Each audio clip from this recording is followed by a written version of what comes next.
Ladies and gentlemen, dear friends, I am glad that this year I can also address you with the words "Welcome to the Days of New Music International Festival."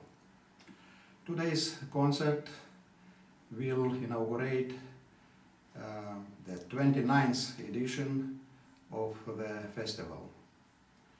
First of all, I want to thank the main protagonist of this evening, Erika Crinó, for the concert she generously offers us. Thank you, Maestro Michael Pepa, for the idea using new ways organizing this concert online. I want to greet the entire audience of the concert. Thanks to the international audience, wishing everyone a pleasant audition. What about my work, Cette fois-ci à Paris, Fantasia quasi una sonata? I remember the day we talked with Erika about a work for piano of the sonata type. The truth is that this happened in Chisinau and not in Paris. In the same year, in 2016, I composed this work that will be performed in the concert tonight. Fantasia quasi una sonata, cette fois-ci à Paris, is a special work from the point of view of contemporary music. But it is thought of in postmodernist aesthetics. The work is a kind of an emotional, intimate, colored memory. Usually in such genres the type of narrative is a monologue. The content of the work Cette fois-ci à Paris, however, marks a few lines of action. The action in turn takes place simultaneously on several levels. A particularity which is also reflected in the title of the work refers to the harmonic, rhythmic, intonational, syntactic styles of French music, subtly framed in the contemporary sound context. The fable takes on the form of an one-part sonata, but sonata freely treated in the work. And now, once again, I wish you a pleasant audition, and I wish Erika Crinó and the authors a lot of success. Thank you.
So the question was, if you would like to say a few words about your piece, and in particular, since I seem to hear recollections of some, for me, it sounded a little bit of Schubert. I heard a little bit of Winterreise in your opening measures.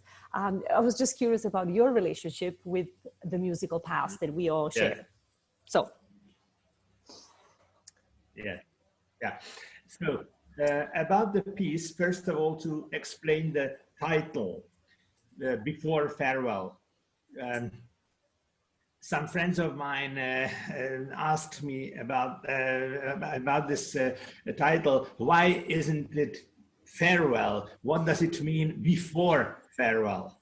And some of my other friends were anxious if I am before death. So I can say there's not such a problem. I'm not before death. I'm healthy and working and so on. The question is not that. But I wrote it 6 years ago when I was 60, and I just realized that I begin to be in the period of my life which is really before farewell. And really, according to this age, there are things which change a lot. So I have to say farewell to things what I did in my younger years and so on. But there's also another aspect of the title that probably you also had the impression when one of your friends was going to die really, and you were before that, and you already knew that the death is expectable soon, but it's a specific feeling. It's not like the farewell at the funeral, but it's a feeling that you know you have to say farewell, but now you are present. Yes. So that's about the title. The piece is not a program music of this. That would be a silly idea. And thanks for mentioning Schubert, because in some of my early music from 40 years ago, I knew that some people from the audience mentioned that my music reminds them to Schubert. It's not because I use motifs from Schubert.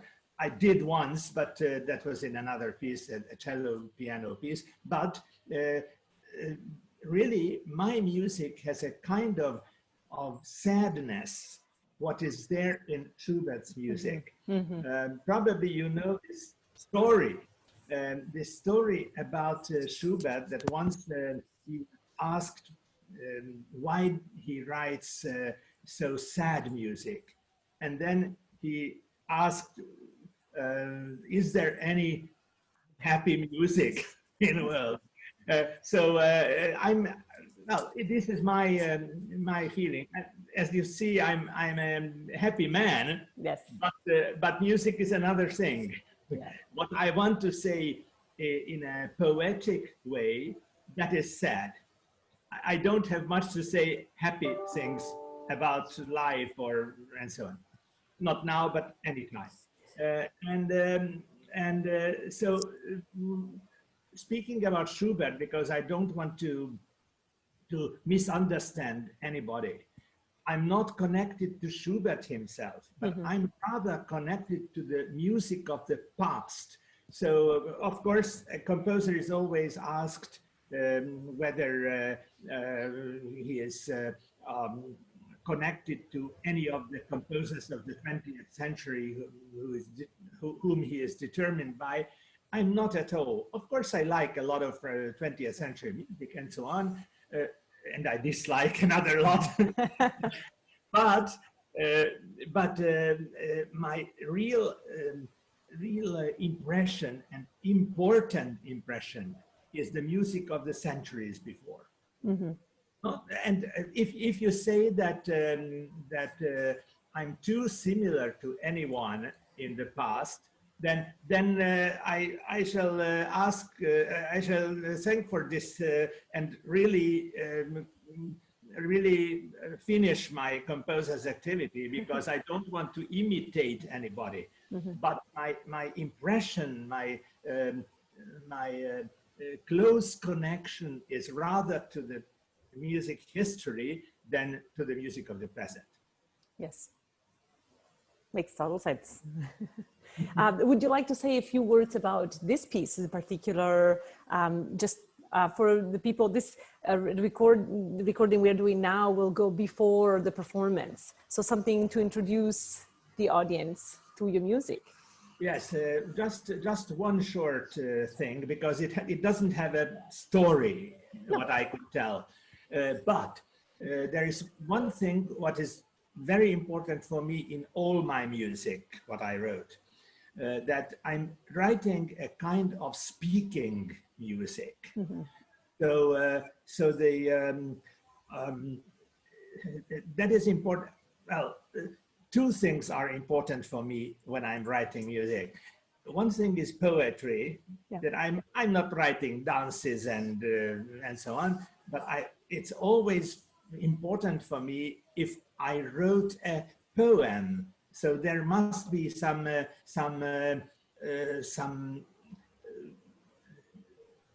lyric moments or lyric substance of what I'm writing. And you going on this way, I always try to speak in music. So if you listen, if the audience listens to this piece, they will, I hope, they will. Me too. They will hear that the motives have a story which I cannot verbalize, but the same motive is once a question, once an answer, and again a question. So something happens to it with the harmonization, with the elements of how I modify the tunes. So the important is that it should be like a speech. I think as a performer reading your music and studying your music, I did feel very much so. And sometimes I seem to, because I did my thesis on Bartók, so I seem to actually hear Hungarian rhythms at one point. In the middle of this Schubert feeling I had, and I heard some Hungarian. So hopefully some Hungarian audience will recognize it too. Yeah, it's interesting because this piece stylistically is so far from Bartók as from Mozart or Debussy or anybody else. But it's interesting that all Hungarian composers, if they don't write, let's say, minimal music in American styles or something like that, then they have a kind of Hungarian tune in their behind their music. It's interesting. It's interesting from my young years that we had a concert in Slovenia in the 80s, and lots and lots of Hungarian composers were present at the concert with their pieces, and they were all different, from minimal art to this kind of music, what I write, and everything in between. And the critics wrote that that it's interesting that they are all Hungarian. Yes. I mean, in musical language. I wouldn't say on a piece of the colleague of mine who writes Steve Reich's on the way of Steve Reich any Hungarian characteristics, but a foreign ear heard it like that. Yeah, definitely. Well, we could go for maybe another time. We'll talk about the relationship, because I've been very interested in these resonances that I hear in the music of all of you 5 composers I've been working on. And I do hear where you're coming from. And also the things that somehow you were exposed probably when you were thinking about this, and different influences. So it makes me, I'm very curious about what comes first, meaning you are in a place and you're inspired by that place, and therefore you play some music, or you actually are drawn to some places because that's the kind of music that you have inside that has to come out. So the references, I'm very a promoter of beauty, not only in art, but where we live, where we eat and where we live. And I think this is healthy, literally healthy for our spirit. This is a part of how we feed the spirits. That's why I was so interested in your relationship with your past and the music that we are coming from. We're all coming from.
Good evening, everybody. One of my piano pieces, which Erika Crinó will play this night, has a title For a Left Hand Only. This piece was written during the 90s, although I did not record the exact year. I know this title immediately awakes the idea to Ravel. He wrote his concerto for a left hand when Paul Wittgenstein told him he could not play anymore because he lost his hand in a war. Then Ravel wrote his concerto for him. The very fact that one pianist lost his arm must be a dramatic motivation for a composer.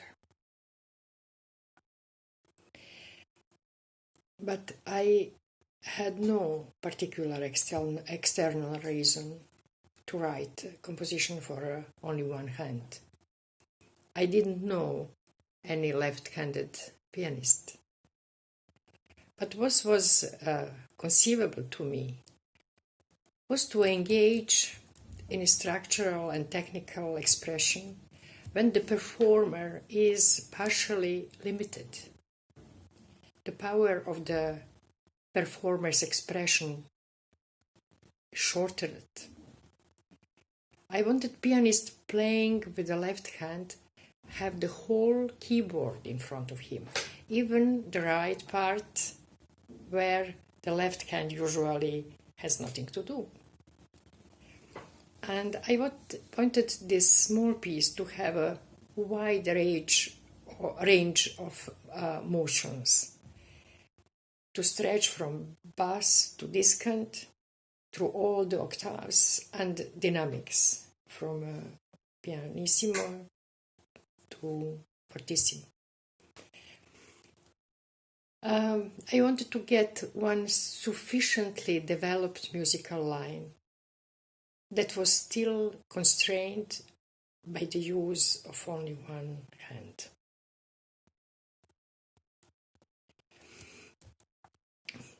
The other piece, which Erika will play this evening, is Clocks and Time.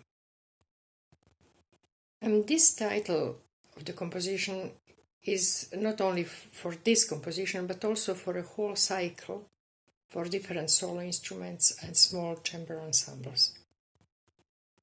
It was written in 2005. A well-known pianist and a friend of mine, Olivera Georgievich, with whom I had a close collaboration for a long time, she played for the first time this piece at a concert entitled Les Adieux.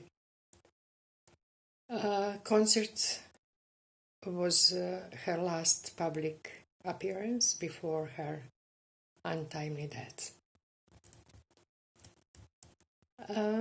Time was the object of exploration through many of my musical pieces as well as radiophonic works. The structure of musical time is a secret. Then we discover each time going through new piece. But this time I was interested in a time as a physical category. We use clocks to measure passing the time, but the clock itself is nothing but a simple musical box. A clock has a very simple resonator with a pendulum, and method of work of this small organism is repetition. Is it endless? No. The clocks are like bodies. They are liable to break down sometimes and to stop once when the moment comes. So, do I remember well that you, Erika, played these compositions of mine several times in various places, not only in Belgrade, but also in Bucharest, Canada, maybe, and somewhere else. The memory of those moments brings me a great joy whenever I remember them.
think one of the questions that you have for us, I believe, is how do we relate to the composers who lived before us, Yes. right? Yes. I have two kind of concepts that I follow, and I believe everybody does that. I'm looking at acquisitions and innovations. Acquisitions means I have to learn from the composers who lived from medieval times right at the 20th century and my colleagues now. And then I try to do some innovations in order to have my own musical language. And that is not very easy, but I can give you one example if you want me to continue. Yes, please. Quite a few years ago, I decided to explore a series of notes. So I wrote down, starting on D and then continuing, I call it an all interval series, which means the next note would be half a tone higher, the next one a whole tone, then a minor third, major third, etc. And I found out that when you start from D, you wind up 12 notes later on G sharp, which is lovely. I like the interval of a tritone anyway. But when I looked at the 12 notes, I discovered there are only 8 different ones. 4 are repetitions, and the 8 different ones lined up according to a 1-2 mode of limited transposition of Messiaen or octatonic scale of Bartók. So I said, wow, I rediscovered the wheel. But after exploring this idea for 100 pages, I found that there are so many ideas that kind of got born out of that. And I realized that the important thing is for me or for anybody else to have a personal perspective. So even though I may be using the 1-2 mode of limited transposition, doing it from my perspective, I get different results. Yes, I mean, I guess in a way, the fact that even using the term limited transposition that you're referring to, of course, Messiaen, and so you're already, maybe even just the past is giving you a tool to name what you're seeing. I mean, in your music, in your piece, I hear a lot of diminished sevenths at the end. That's where you end up with a lot of diminished 7 chords. Probably by accident, I don't know. But anyway, do you want me to say a few words about my piece? This piece in particular, yes, please. Well, I usually begin with some very small idea, like a gene, you know, and then I try to develop. In this piece, because it's called, it's based on your name, so I use the 4-note motif: C, D sharp, A, C, no, I mean E, D sharp, C, and B, which spells out Erika. An I'm A. sorry, I A. couldn't find a K, so A, that's right. A. I couldn't find a K in it, so I spelled your name with a C, if that's okay. That's You'll okay. forgive That's totally okay. At the same time, because I'm calling it reflections, I'm trying to create a texture where the right hand and the left hand imitate each other. So it's a counterpoint between the two hands, but at the same time, I try to kind of follow reflective keyboard writing, which means the same fingering with the right hand and the left hand. Now you get a certain vertical association between those notes. If you keep doing that very strictly, it's quite boring. So what I try to do is to find a tool that I could distort the left hand from the right hand rhythmically. In that way, I would get a very interesting counterpoint. So I looked at Dali's picture of Narcissus, where he's looking into the water and he's getting a reflection. But when you disturb the water, you get a disturbed reflection. So I did that with the rhythmic aspect in the music. So I think it kind of turned out to be quite interesting, I hope. It is, and I'm gonna hope to, when I record it, to have also a view from above. So at least parts of it you could see on the white and the black keys, the reflection. It's actually very obvious when you see it. Oh, thank you. Thank you. Okay, Verislav, would you like to say a few words about your piece and your relationship with your past, your music, our past, musical past? Yes, thank you. Well, let's say that more or less a lot of things could be related to what Michael was telling. But when I was writing this piece particularly, I was looking for some kind of, let's say, dramatization of the idea. So I decided first, it was a decision that I will write a cycle or series of preludes for piano. The first idea, very first idea was the idea of etude, studies. But then I said, no studies. I will go to preludes, which are much more free in the form, in the shape, or even in language. Then second thing was to choose a number. So I said, no, 24 or 12, it would be too much obvious when where the one is aiming. So I decided to have 7 preludes, which I related to the dates in a week, let's say. And then I said no day, no daylight, but the night. So it's kind of night music, Nachtmusik, for small episodes, miniatures for piano. A lot of them are some kind of reflections. And then the final step was, I decided, of course, to have some kind of, let's say, play within the movements of between the preludes. So I decided that the first and the last one will be very static and chordal. So practically one would not, if not listening very carefully, would not hear the melody. But there is melodies in both this first and the seventh. Yes.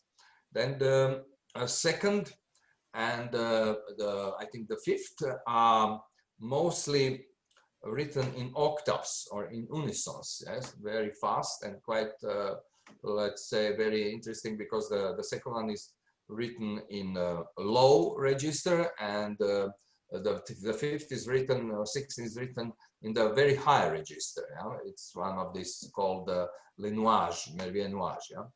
And then this is 4, and those 3 in the middle, they are changing the mood. Yeah? So there is one very big in a like a symphonic music, orchestrated, yes, within this chordal and melodic situations. And this is a central one, and on the left and the right there are some kind of very poetical, let's say, preludes. One is called La Neige, and the other is Dernier ton rêve. Yeah?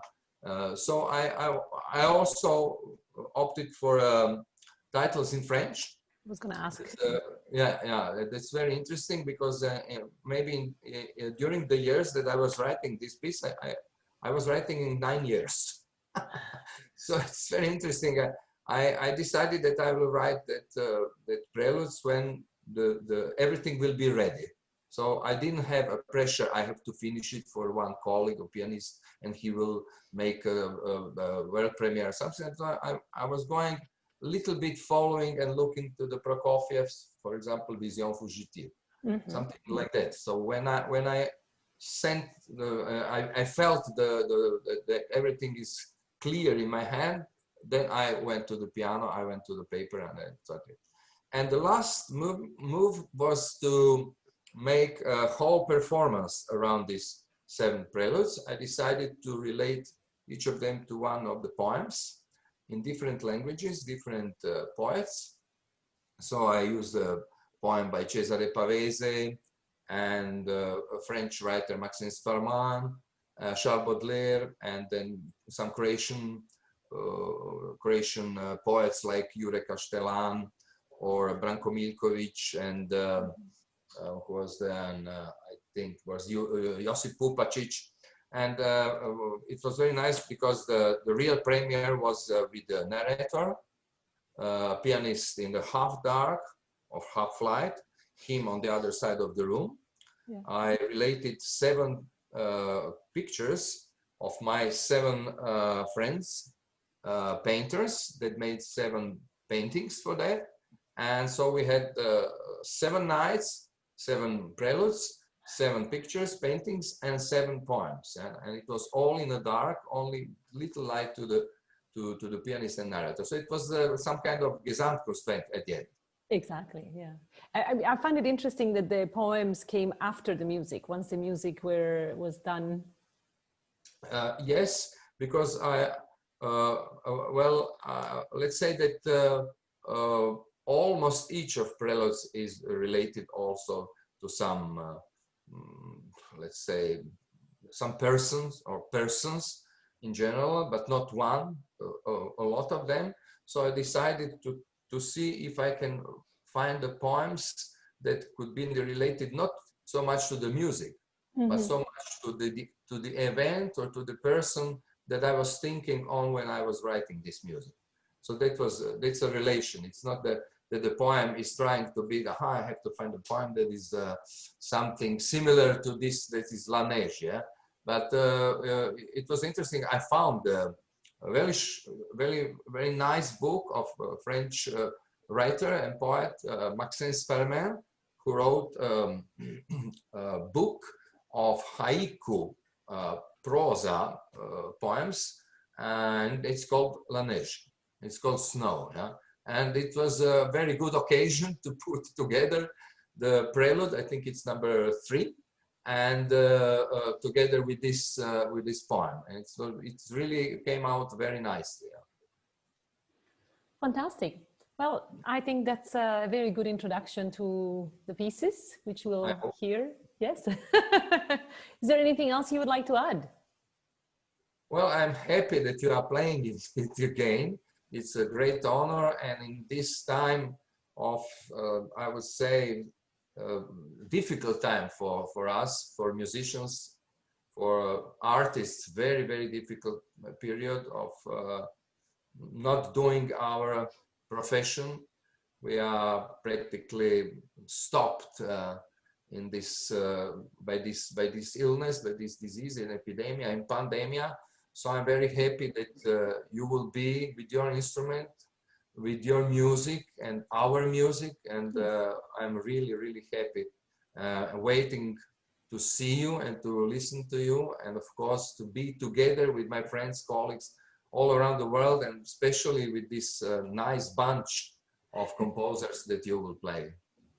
Thank you. And well, thank you for Michael, because he's the originator of all of our projects. May I add something? Of course. I'm particularly delighted that you'll be doing 5 pieces by 5 of my great friends, composers.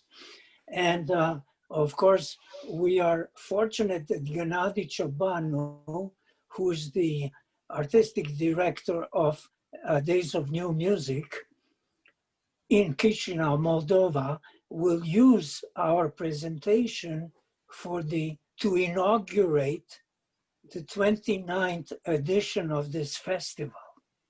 And of course, I'm happy that it will be seen almost worldwide, because of course we're going to do it here in Canada on the big screen.